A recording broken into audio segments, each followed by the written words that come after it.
Beşiktaş atızda gölge turşu yapmadınız bizde. Sağlıklı bir aylarda olursa.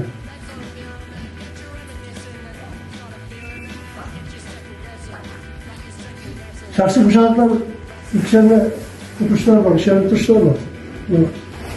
Tabii kucalıklar, kampuslar arasında kalkın yerler. Balık bir anda koyup, yanına itip götürüyor mu? Farklı var mı?